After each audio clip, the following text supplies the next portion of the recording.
ಎಲ್ಲ ಫೋನಲ್ಲೇ ನೋಡ್ತಾ ಇದ್ದಾನ. ನಾನು ಅಕ್ಕಗೆ ಹೇಳಿದ್ದೆ ಫಸ್ಟ್, ಆಮೇಲೆ ವೀಣಕ್ಕಗೆ ಹೇಳಿದೆ. ಎಲ್ಲ ನಮ್ಮವ್ರೆ ಎಲ್ಲರೂ ಎಲ್ಲ ಹೇಳಿ ಹಿಂಗೆ ಮುಂದಕ್ಕೆ ಹಾಕ್ತಾನೆ ಹೋದ್ವಿ.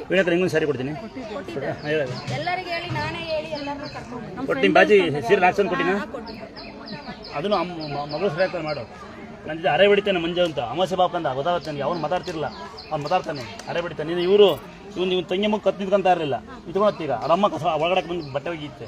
ನನ್ನ ದೇವಸ್ಥಾನ ಹೆಮ್ಮೆ ಪಡೋ ಸಂಗತಿ ಏನಂದರೆ ಅವರೇ ಬಂದು ಕೆಲಸ ಮಾಡ್ತಾರೆ. ಕಿಡ್ನಿ ಫೇಲ್ ಆಯ್ತಂತೆ, ಅವ್ನು ರೆಡಿ ಮಾಡಿದ್ದೀನಿ. ಒಬ್ಬರು ಎದೇನೋ ಬಂದಿತ್ತು ಕೇಳ್ತಾ, ಅದೇನು ನಾನಲ್ಲ, ಈ ಪವಾಡನೋ ಆ ದೇವರಾಟನೋ ಗೊತ್ತಿಲ್ಲ, ಅವ್ರು ಬಂದು ಕೆಲಸ ಮಾಡ್ತಾರೆ. ನಿನಗೂ ಹುಷಾರಾಗುತ್ತೆ. ನೀವಾ ಅಕ್ಕಿ ಬೆಳಕಂತಿರೋದು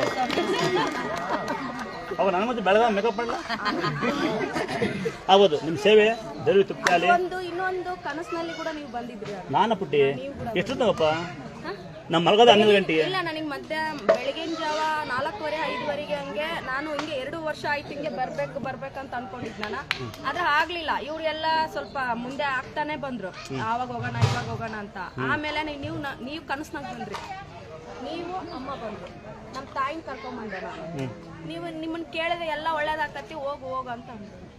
ಇನ್ನೊಂದು ಎಲ್ಲ ಒಳ್ಳೇದಾಗುತ್ತೆ ನಿಂಗೆ. ಒಂದು ವೇಳೆ ನಾನು 12 ಗಂಟೆ ಮಲಗಿ 4:15 ಅಂತೀನಿ, ನಾನು ಮಧ್ಯಾಹ್ನ ಬಂದ್ರು ಆಯ್ತು ತೆಗಿ. ನಿನ್ನ ಪ್ರೀತಿ ಏನೋ ಒಂದು ರೂಪದಾಗ ಕಾಣ್ತಿದೆಯಾ. ಇನ್ನೂ ನಿಮ್ಮ ಜೀವನ ಮುಂದುವರಿಲಿ. ನಿಮ್ಮ ಆಟಗಾಟ ಕೆಲಸ ಉತ್ತಮ ಸಾಧನೆ ಆಗಲಿ ಅಂತ ನನ್ನ ಆಸೆ ಆಯ್ತಾ. ಆಗ್ಬೋದಾ? ಬನ್ನಿ ನೀವು ಕಳಿಸ್ತೀನಿ.